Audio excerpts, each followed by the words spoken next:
네, 오늘 설교는 제목이 방임치유 첫 번째입니다.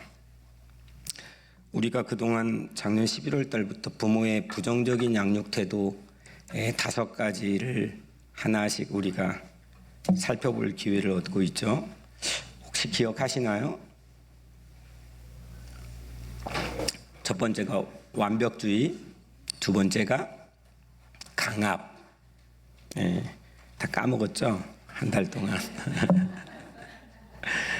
치열하게 하다가 오늘이 방임, 그리고 다음 주까지 방임하게 되고요. 그 다음에 학대, 그 다음에 거절.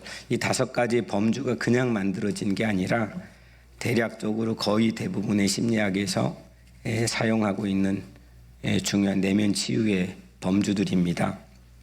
이 치유의 과정을 통해서 우리 교회 성도들 드러나게 또 드러나지 않게 하나님께서 만져주셔서 치유해 주시는 그런 모습들을 참 기쁨으로 보게 됩니다. 그런데 물론 나 각자 자신이 치유되는 것도 있겠지만 제가 생각하고 묵상하게 되는 한 가지 유익은 뭐냐면 사람을 훨씬 더 폭넓게 이해하게 된다는 거예요. 그냥 보통은 내 기준으로 내 스타일대로 아주 순발력 있고 손쉽게 사람을 판단하는 경우가 많잖아요. 그런데 이런 폭이 이런 새로운 어떤 틀이 우리가 사람을 훨씬 더 깊이 또 넓게 이해해 줄 수 있는 이 영적인 중요한 틀이 될 수 있다고 생각해요. 그래서 여러분들 가정 안에서도 또 여러분들의 각자의 일터에서도 우리 교회 안에서도 그런 좀 넓은 사람, 성숙해져 가는 그런 어른다운 어른, 또 신앙인다운 신앙인 그렇게 되기를 주의 이름으로 간절히 축복합니다. 오늘은 방임이에요. 방임. 영어로는 neglect인데 무시하고요. 좀 돌보지 않고 그냥 지나치는 거죠. 또 간섭하지 않고 한마디로 말하면 내버려 두는 거, 이게 이제 방임이에요. 이해 오시죠? 이해가 도망가면 안 됩니다. 이해가 와야지. 이 이미지의 컨셉을 잘 정리를 해두고 오늘 말씀을 같이 듣기를 바라요. 물리적 방임, 2가지 방임이 있는데 물리적 방임은 몸이 떨어져 있는 거예요. 이민 생활하면서 엄마가 먼저 왔어요. 자녀는 고국에 있었어요. 오랜 기간 동안 잘 만나기가 어려워요. 그거는 일종의 내 의도와는 상관없는 방임이 피차간에 주어지는 거죠. 이런 거를 물리적 방임이라고 불러요. 그리고 또 정서적인 방임이라는 게 있어요. 같이 있는데 여러 가지 이유로 인해서 우리 원인 살펴보겠지만 여러 가지 이유로 인해서 잘 돌보지를 못해요. 또 깊은 관심을 제공하지 못해요. 이런 걸 정서적 방임이라고 불러요. 저 같은 경우는 어린 시절에 고아원에서 자랐기 때문에 그런 물리적 방임이 있었겠죠. 근데 그건 하나의 환경 조건일 뿐이지 사실 우린 누구에게나 그런 정서적 방임으로 인해서 같이 있는데도 불구하고 그 어떤 방임이 주는 가장 큰 핵심적인 감정의 문제인 외로움이라고 하는 게 사람 누구에게나 다 있는 거 아니겠어요?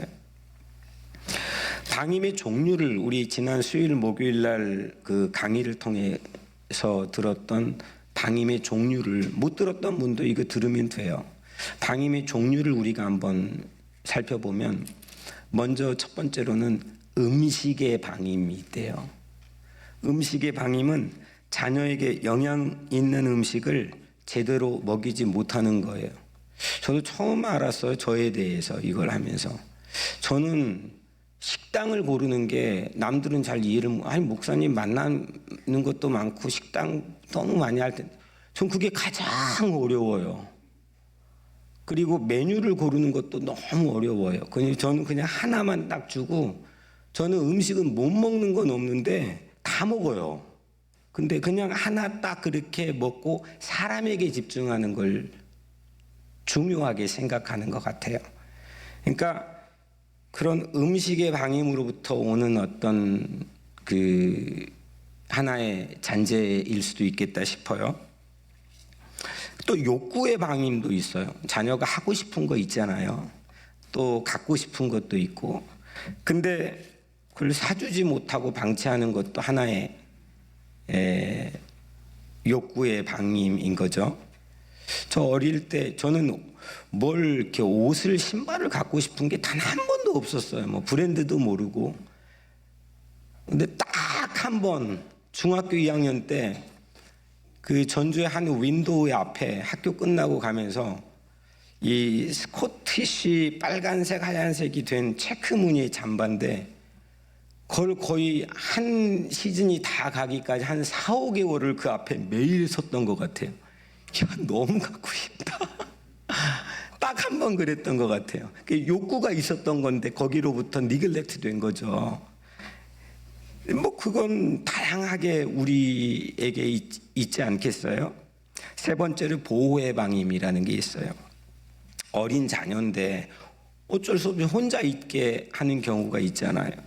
그래서 위험에 노출될 수도 있는 경우가 있잖아요. 그게 보호의 방임이에요. 네 번째로 접촉의 방임.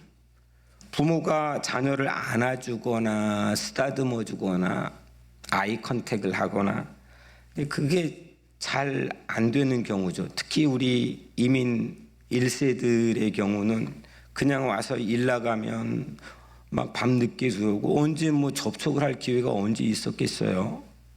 그런 경우에 접촉의 방임이 있을 수 있는 거죠. 다섯 번째 놀이의 방임은 부모가 시간을 내서 좀 자녀들하고 놀아줘야 되는데 뭐 그걸 잘 놀아주지를 못해요. 그것도 하나의 어떤 방임이라는 거죠. 여섯 번째 대화의 방임, 또 일곱 번째 정서적 방임이라는 게 있어요. 어제 토요일 날 오늘 투게더 모임을 준비하기 위해 리더 모임을 가졌는데 새벽 예배 끝나고 가졌는데 뭐 재미있는 얘기들이 많더라고요. 다 방임 나도 뭐 그러는데 제가 허락받고 얘기하는 겁니다. 우리 이성욱 권사님이 어디 있어요? 네, 이성욱 권사님이 그 6남매요, 5남매요. 6남매인데 중간이래요. 중간인데 커서 사진을 보는데 사진마다 언니들은 공주처럼 예쁘게 차려입고 있더래요. 근데 본인만 걸레를 뾰족 들고 항상 그렇게 서 있더라는 거예요. 너무 짜증났대요.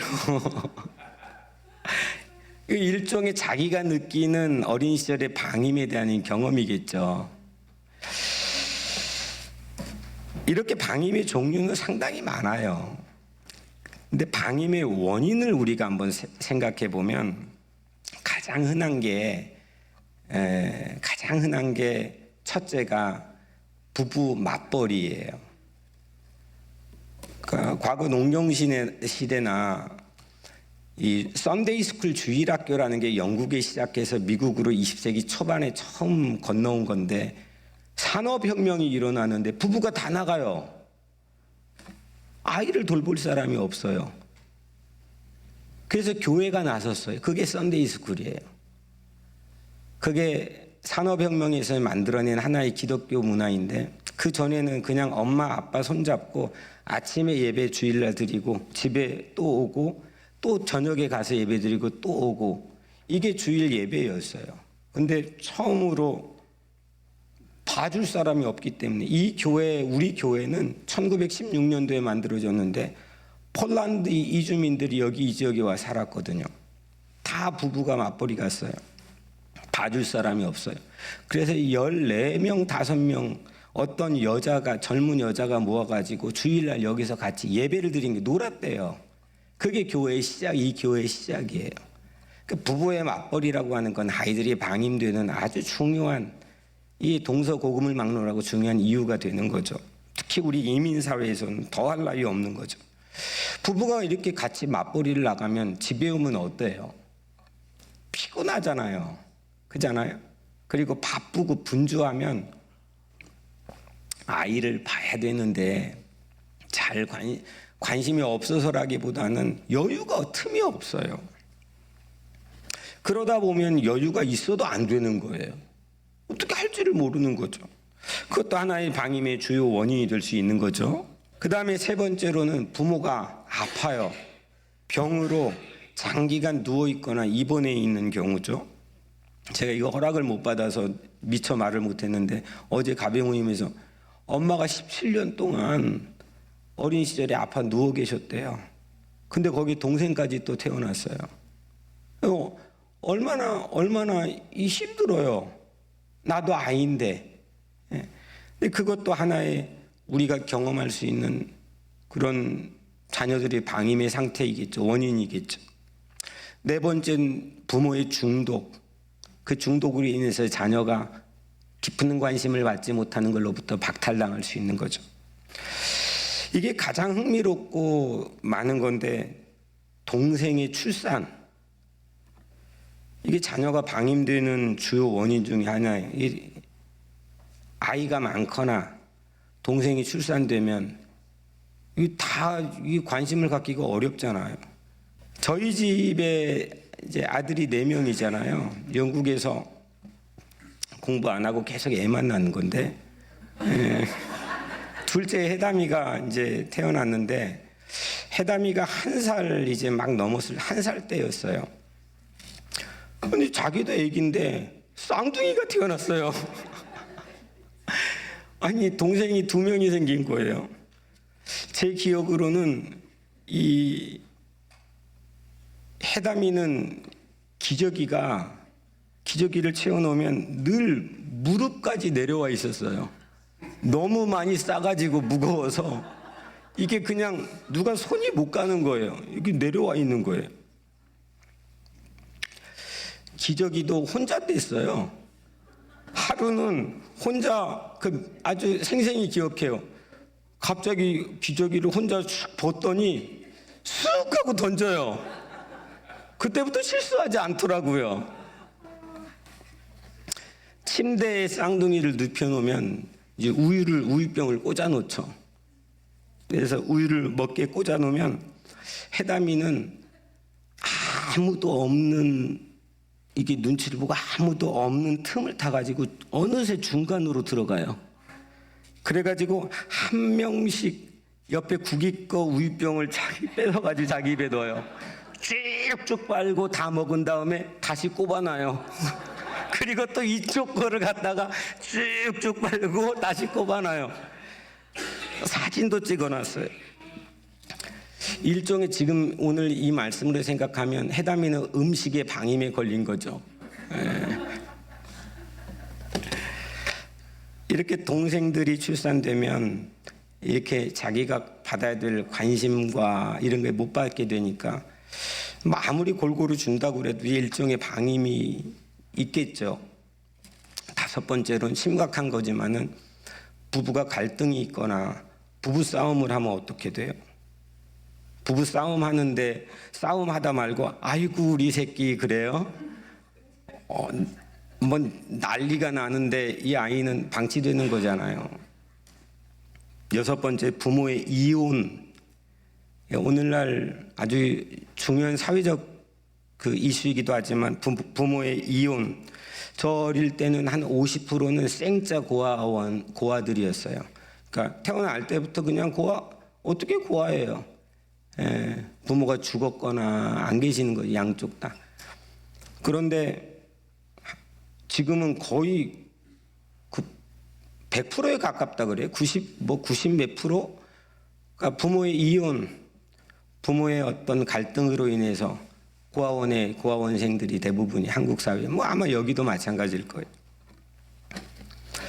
7번째는 부모의 죽음. 부모의 죽음. 전 세계적으로 이 아동방임이 사회적 가장 큰 이슈가 되었던 최고의 때는 뭐냐면 세계 제1차, 2차 대전 때 아빠 밖에 전쟁터에 나가요. 엄마 일터로 가죠.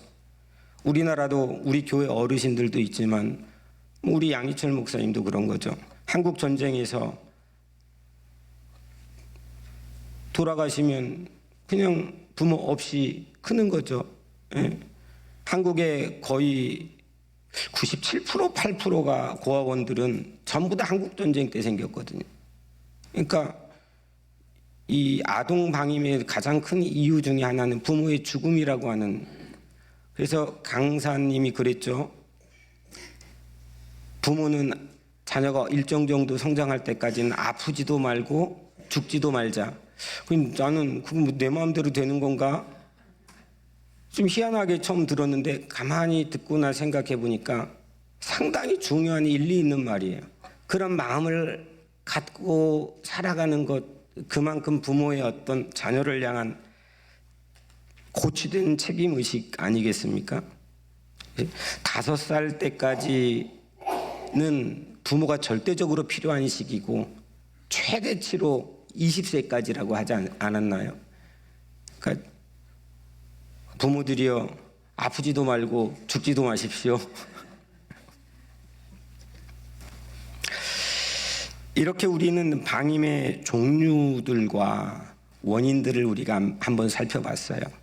대충 이제 방임이라는 게 이런 거구나 라고 하는 컨셉을 좀 정리할 수 있을 것 같아요.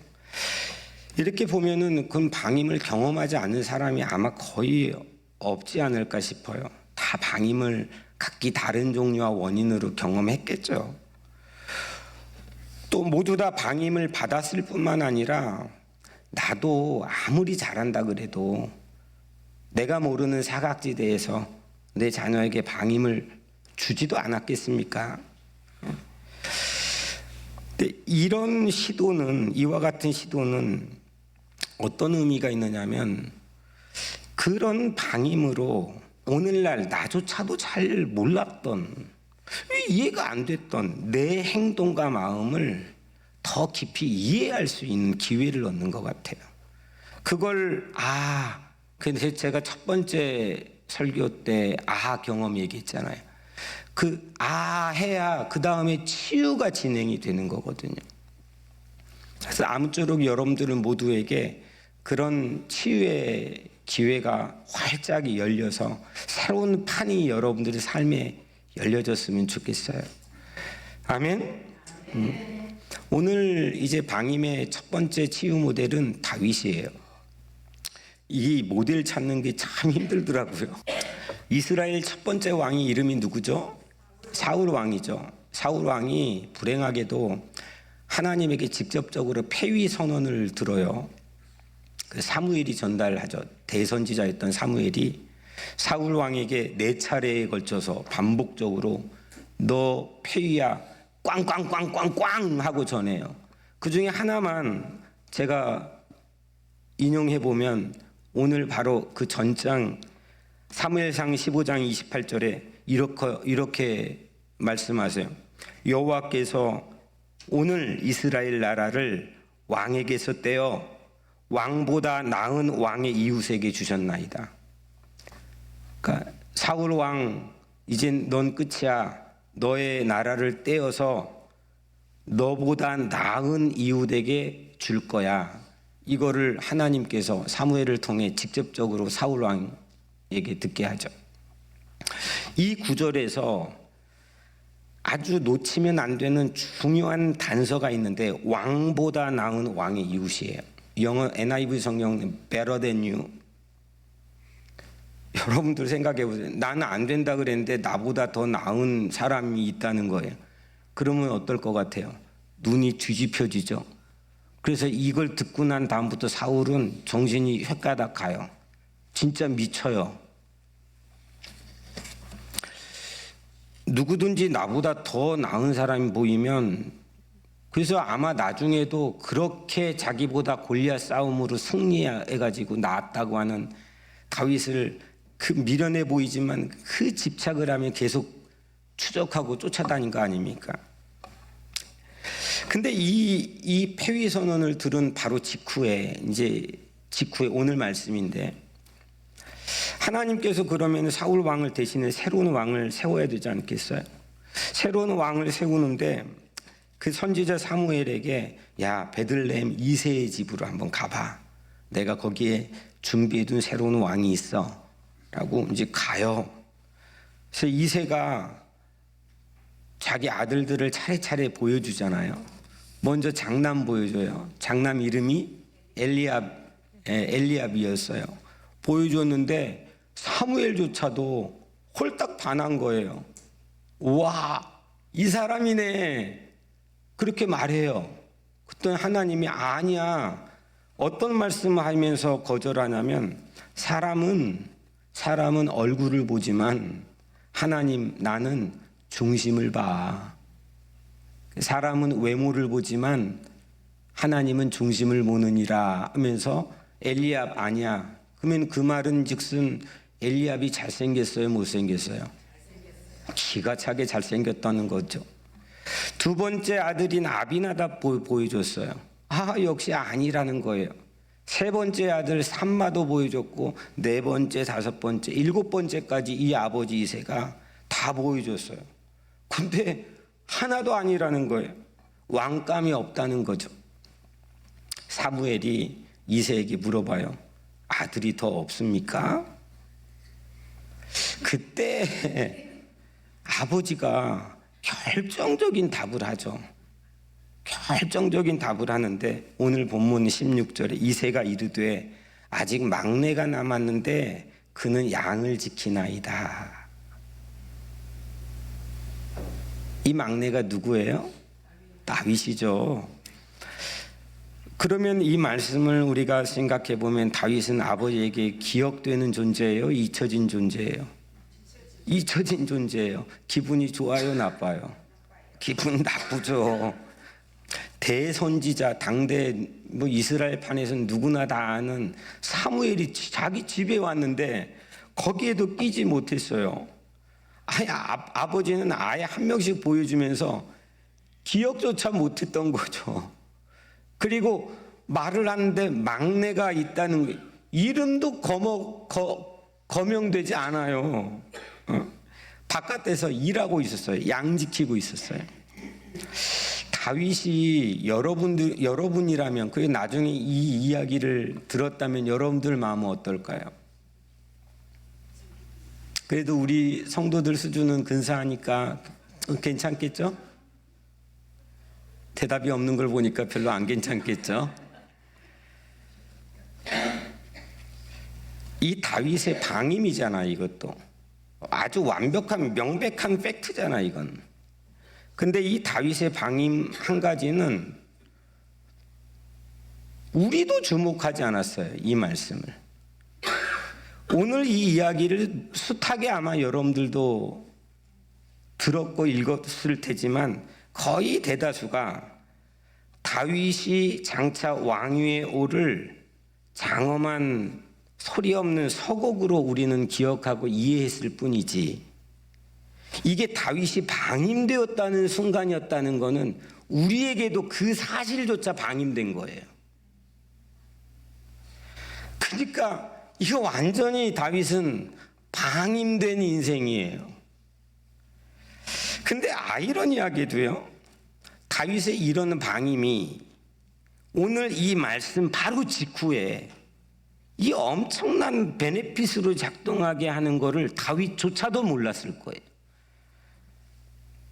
제가 좀 전에 말씀드렸죠. 사울 왕은 무엇 때문에 정신이 획가닥했다고요? better than you. 나보다 나은 이웃이라고 하는 이 말 때문에 정신 뒤집혔어요.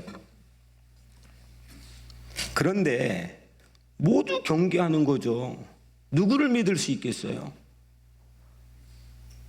근데 아빠에게조차도 방임될 정도로 허술했던 다윗, 그 다윗만큼에게는 사울 왕이 마음을 놓아요.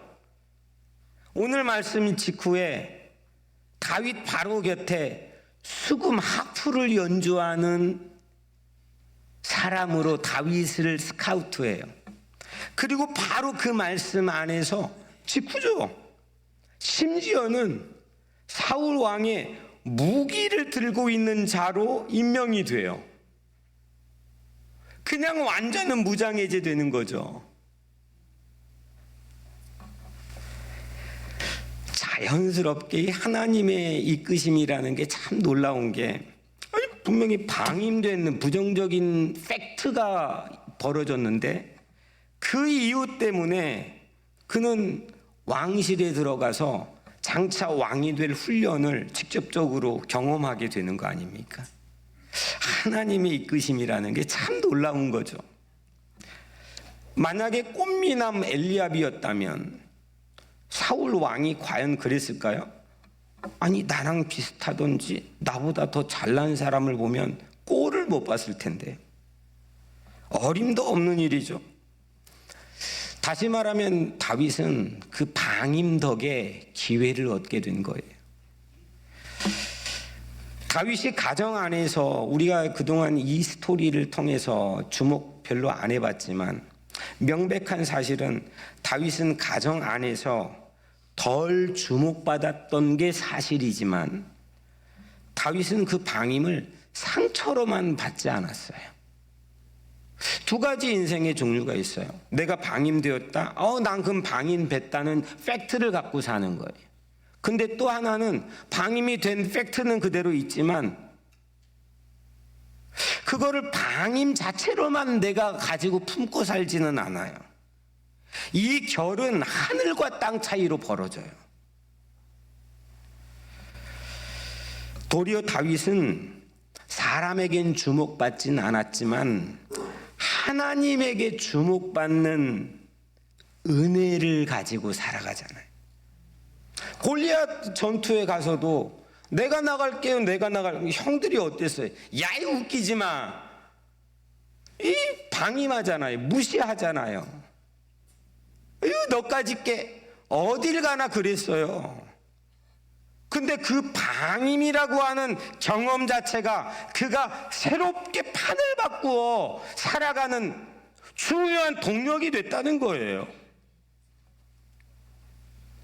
다윗은 방임이 또 한 가지 놀라운 거는, 다윗은 방임이 무언지를 알아요. 내가 떨어져 할아버지 밑에, 할머니 밑에 살아, 이게 뭔지를 알아. 내가 접촉의 방임으로 이게 뭔지를 알아. 내 이름도 기억하지 못하고 끼지 못하게 하는 게 얼마나 허망한 게 뭔지를 알아요.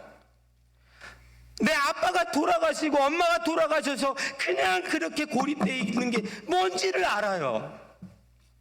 그런 방임을 알았기 때문에 거꾸로 날 잊지 않고 기억하는 하나님을 뭐라고 고백하냐면 나의 목자, 나의 산성, 나의 방패, 나의 피난처라고 고백해요. 아니, 목자는 뭐 하는 사람이에요? 양을 지키는 사람이에요. 지킬 필요가 없는 양은 목자가 필요가 없죠. 산성은 뭐 하는 곳이에요?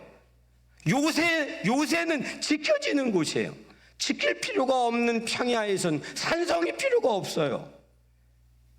우리가 다 아는 메타포 은유니까 그걸 끄집어다가 그냥 앵무새처럼 사용하지만 아무것도 그걸 끄집어 사용하지 않았던 그 단어들을 기가 막히게 끄집어가지고 하나님은 나의 목자시고 하나님은 나의 방패시고 하나님은 나의 산성이시고 하나님은 나의 피난처라는 거는 다윗이 잊혀진 존재라는 방임의 경험에서 오는 거예요. 도리어 자기의 브랜드를 만들어 나갔죠. 그래서 방임 없이는 없는 은혜를 다윗은 받은 거예요. 우리에게도 왜 그런 버려진, 잊혀진, 사라진, 떼어진 그런 가슴 아픈 방임에 대한 경험들이 왜 없겠습니까? 하지만 하나님께서는 오늘 다윗의 모습을 통해 우리에게 보여주는 것처럼 그 방임 덕분에 날 잊지 않고 날 떠나지 않고 날 버리지 않으시는 나의 목자이신 하나님을 여러분들 더 깊이 의지하고 믿게 되기를 주의 이름으로 축원합니다. 방임의 이 심리학에서 이야기하는 아주 대중화되는 언어 치유 기법 중에 하나가 I 메시지가 있어요. I 메시지 전달법. 영어 I. 이게 무슨 뜻이에요? I? 나는이죠. 타인과 다른 사람과 소통을 할 때 나를 주어로 바꾸어 대화하는 법이에요. 반면에 you 메시지가 있어요. 이거는 너를 주어로 상대방의 행동과 생각에 대한 평가나 비판을 하는 대화 방식이에요. 근데 의외로 대부분의 사람들은 대부분 you 메시지를 사용해요. 대화할 때. 한 가지 예를 들어보면 좋아하는 드라마를 엄마가 보고 있는데 아이가 옆에서 시끄럽게 떠들어요. 뭐 드라마의 큰 대사가 안 들릴 정도로 떠들어. 이때 유 메시지는 너 조용히 못해? 너 때문에 TV를 제대로 볼 수 없잖아. 이거예요. 남편이 늦게 들어와. 그러면 뭐라고 그래요? 나는 하고 말해요. 당신은 하고 시작하죠. 반면에 아까 그 경우에 드라마를 보고 있는데 아이 메시지는 아이야, 엄마가 드라마를 제대로 볼 수가 없네. 드라마 끝날 때까지만 조용히 하면 참 고맙겠네. 그 주어가 뭐예요? 엄마가죠. 엄마가. 내가 드라마를 볼 수 없네. 그 나는 좀 속상하네. 내가 드라마를 끝날 때까지 조금 참아주면 어떻겠니? 아이 메시지는 내 마음이나 생각에 먼저 초점을 맞추어 정직하게 전달을 해요. 이기적인 게 아니에요, 이거는. 상대방이 나에 대해 감정적으로 내가 유로 얘기하면 상대방은 뭐? 하고 더 나에겐 날카로운 비수 같은 대화를 해요. 그런데 상대방이 나에 대해 감정적으로 대하지 않고 나의 방임 상태를 오해 없이 받아들일 수 있게 알려주는 게 I 메시지 대화법이에요. 여기까지는 심리학에서 얘기하는 그런 오래된 전통적인 기법인데, 대중적인 기법인데, 제가 처음 이게 말씀을 준비하면서 이 급을 올라가는 대화법이 있어요. 이게 다윗의 대화법인데 이건 God 메시지 대화법이에요. God이 뭐죠? 하나님이죠. 하나님은 나의 목자시니. 주어가 하나님이에요. 다윗을 가만히 시편도 저희 다 찾아봤는데 곳곳에 주어가 하나님이에요. 가장 대표적인 예로 골리앗 앞에 서죠. 사람들은 전부 다 주어가 다 이구동성으로 골리앗이에요. 골리앗이 어쩌고, 골리앗 무기가 어떻고, 골리앗 키가 어떻고, 골리앗은 뭐고, 다 주어가 골리앗이에요. 너예요. 그런데 다윗은 그 앞에서 이렇게 얘기해요. 오늘 여호와께서 너를 내 손에 넘기시리니.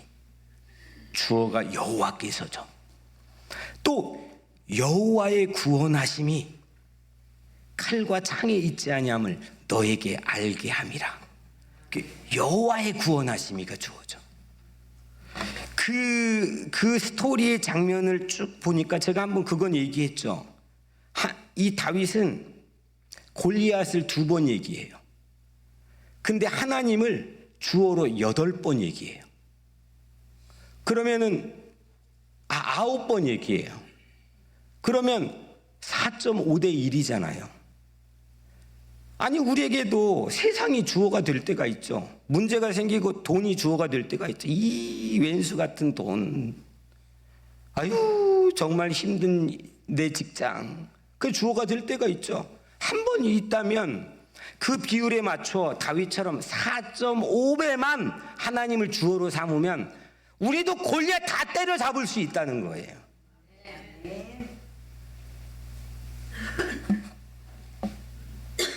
이게 신앙의 힘인 거예요. 4.5대 1만 주어 체인지가 일어나면 돼요. 하나님을 주어로 삼으면 돼요. 하나님이 나를 이끌어가는 주체가 되면 돼요. 하나님이 내 이슈를 끌고 가는 수레가 되면 돼요.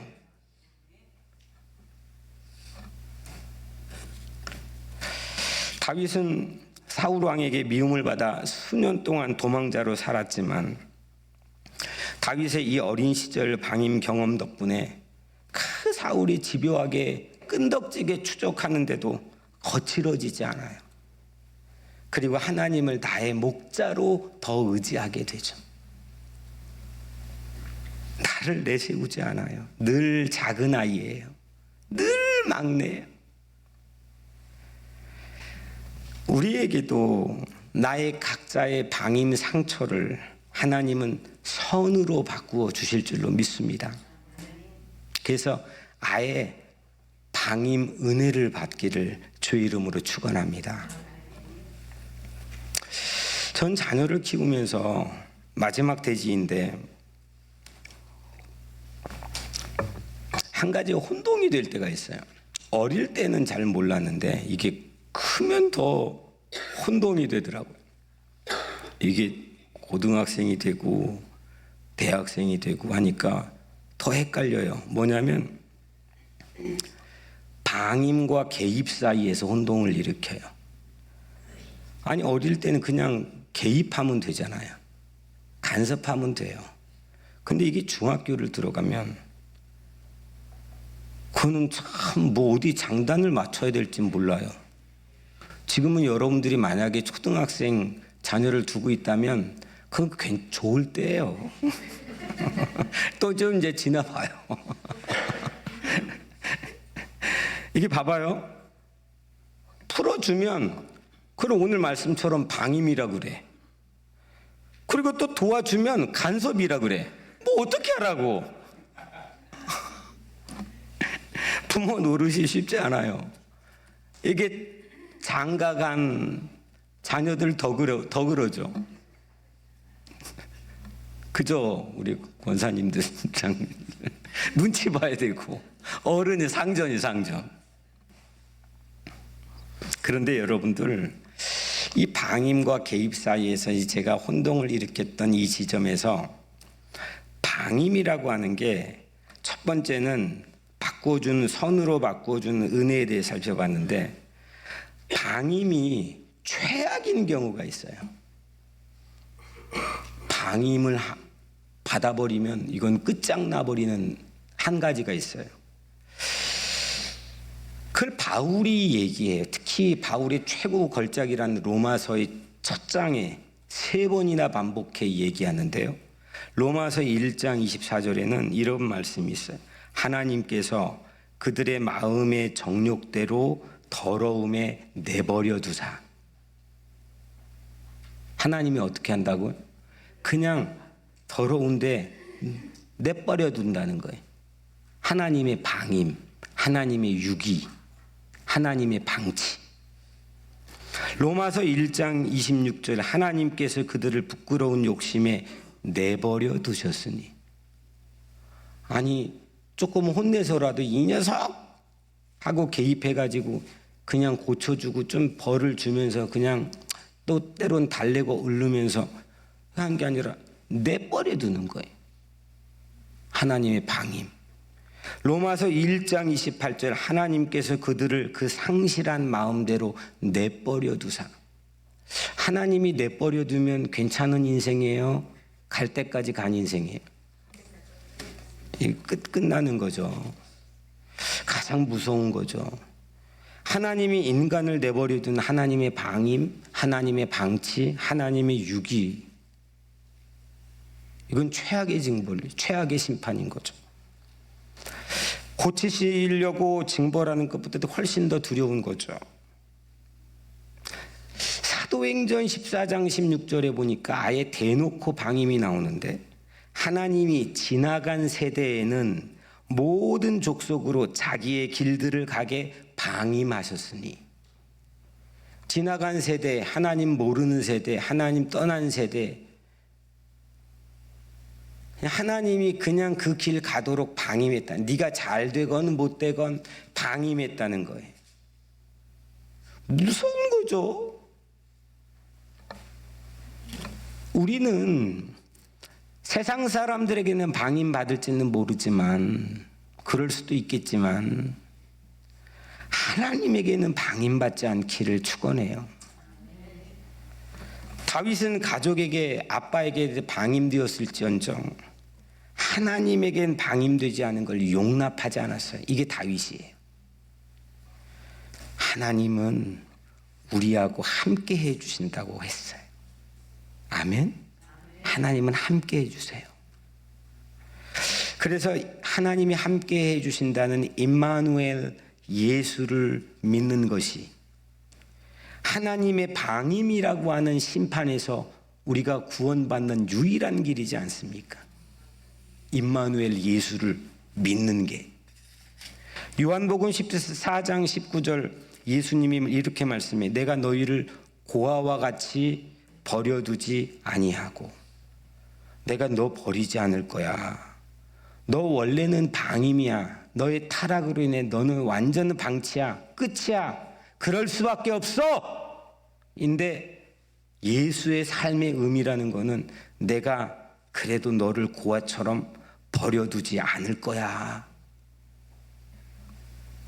예수님께서 그 결정적인 증거의 외침을 우리에게 들려주시죠. 마태복음 27장 46절에 예수께서 제9시에 크게 소리 질러 이르시되 엘리 엘리 라마 사박다니, 나의 하나님 나의 하나님 어찌하여 나를 버리시나이까. 예수님 자신이 아버지에게 방임되는 거예요. 자발적으로 방임되는 자리에 쓰시는 거예요. 그러지 않으셔도 되는데 불구하고 나 대신에, 나 때문에 예수님이 방임되시는 거죠. 그게 십자가죠. 나는 다윗처럼 방임을 경험했고 어쩌면 방임되어야 마땅한 자일진데 예수님은 내 대신에 방임되는 십자가의 자리에 서주신 거예요. 그 십자가의 은혜 덕분에 하나님은 내 방임을 돌봄으로 바꿔주시는 거예요. 완전히 방임에서 돌봄을 받는 자로 바꿔주시는 거예요. 하나님은 내 방임을 기억되는 자로 바꿔주시는 거예요. 우리 운명이 바뀌어지는 거죠. 방임은 어쩌면 모든 인간에게, 인류에겐 타락한 이 인간의 숙명과 같은 거지만 그 방임이 예수께서 내게 오시는 이유가 되는 거 아니겠습니까? 하나님은 예수를 그리스도로 믿는 자마다 방임에서 돌봄으로, 방임에서 기억으로 우리 각자의 숙명을 바꾸어 주시는 줄로 믿습니다. 사랑하는 여러분, 다윗처럼 내가 방임받은 덕에 아프기도 했고 버겁기도 했고 외롭기도 했지만 그 방임받은 덕분에 내가 서게 될 곳, 가야 될 새로운 은혜의 보좌가 열려지기를 주의 이름으로 축원합니다. 예수님께서 내 삶의 방임의 갈림길에서 우리의 숙명을 바꿔주세요. 방임에서 돌봄을 받는 자로, 방임에서 잊혀지지 않고 기억되는 자로, 그래서 치유되는 여러분 모두가 되기를 주의 이름으로 간절히 축원합니다.